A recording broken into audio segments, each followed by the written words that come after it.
భారత్కు పాకిస్తాన్ నుంచి ప్రమాదం పెరుగుతోందా? ఆపరేషన్ సింధు తర్వాత జరిగిన పరిణామాలు మనం చూస్తున్నాం. పాకిస్తాన్ స్ట్రాటజిక్గా వేస్తున్న అడుగులు. ఈ ప్రశ్న ఎందుకు వస్తుందంటే తాజాగా పాకిస్తాన్ చైనాలో తయారైన అంగూర్ రకం సబ్మెరైన్స్ను కొనుక్కున్నది. 8 సబ్మెరైన్స్ ఆర్డర్ చేసింది. అందులో ఒకటి ఇటీవల కరాచీ పోర్టు చేరుకుంది. సో ఈ కరాచీకి తీసుకొచ్చే క్రమంలో దాన్ని షిప్ క్యాప్టెన్గా ఉన్న దాని సబ్మెరైన్ క్యాప్టెన్గా ఉన్న కెప్టెన్ ఒమర్ ఫరూక్ మార్గమధ్యంలో శ్రీలంకలోని కొలంబో పోర్ట్ దగ్గర ఆగాడు.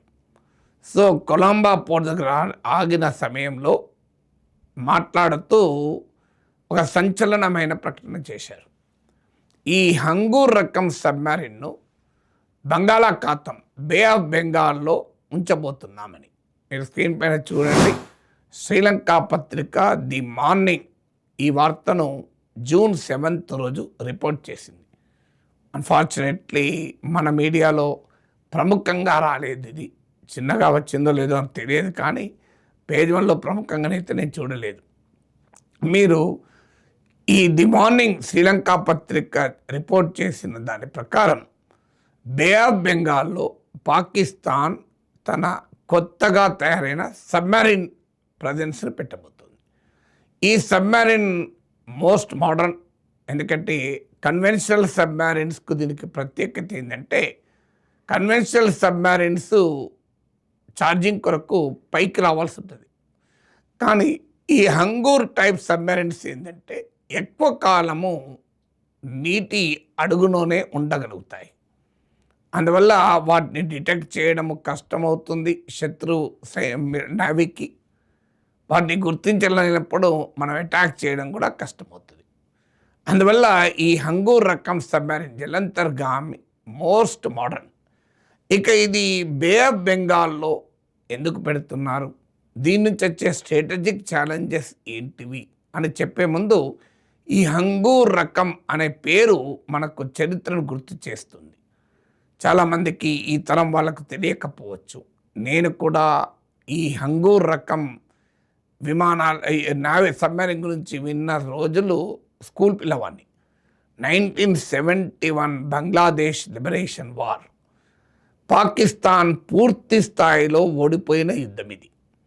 పాకిస్తాన్ ఓడిపోయి మోర్ దెన్ 90,000 పాకిస్తాన్ సైనికులు తలలు వంచుకొని భారత సైన్యానికి లొంగిపోయిన చారిత్రక సందర్భం. కానీ అంత అద్భుతమైన విజయం సాధించిన సమయంలో కూడా ఒక విషాదము ఇండియాకు మిగిలిపోయింది.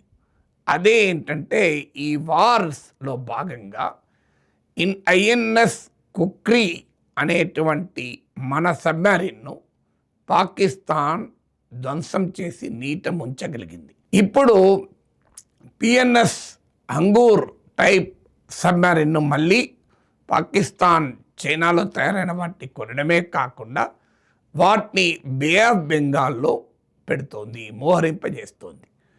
ఇది మనకు చాలా సింబాలిక్గానే కాదు, స్ట్రాటజిక్గా కూడా ఛాలెంజ్.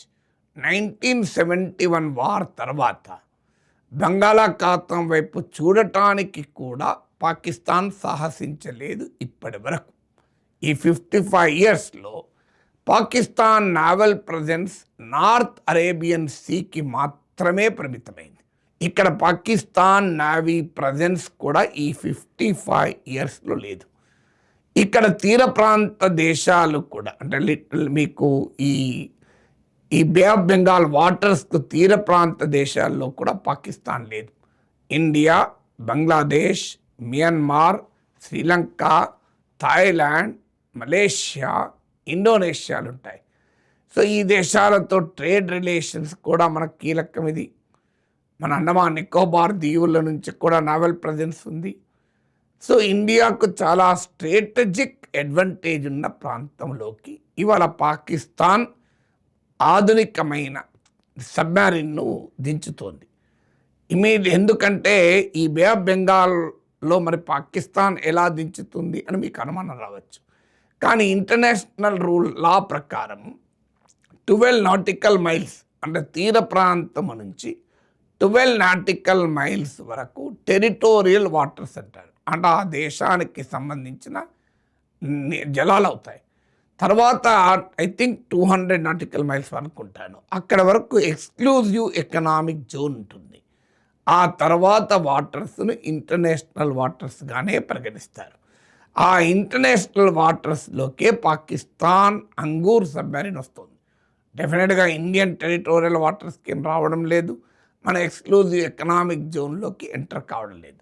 కానీ very presence of Pak submarines in a Bay of Bengal first time after 55 years 1971 war తర్వాత రావడం అనేది ఇండియాకు ఒక పెద్ద స్ట్రాటజిక్ సిగ్నల్. అది ఇవి కూడా ఎప్పుడు వస్తున్నాయి, ఇటీవల పరిణామాలకు కూడా మనం గుర్తు తెచ్చుకోవాలి. ఒకటి, ఆపరేషన్ సింధూర్లో మన చేతుల్లో పాకిస్తాన్ ఓడిపోయింది. కానీ తన దేశ ప్రజలకు ప్రపంచానికి తామే గెలిచామని నమ్మించే ప్రయత్నం చేస్తోంది. ట్రంప్ లాంటి వారి వ్యాఖ్యల వల్ల పాకిస్తాన్ దుస్సాహసం చేస్తుంది ఇప్పటికీ కూడా. దాంతోపాటు బంగ్లాదేశ్లో భారత్ అనుకూల షేక్ హసీనా ప్రభుత్వ పతనం తర్వాత పాకిస్తాన్ బంగ్లాదేశ్ల మధ్య సంబంధాలు గణనీయంగా పెరిగాయి. అన్ని రకాల సంబంధాలు, మిలిటరీ, ట్రేడ్, కల్చరల్ రిలేషన్స్ పెరిగాయి.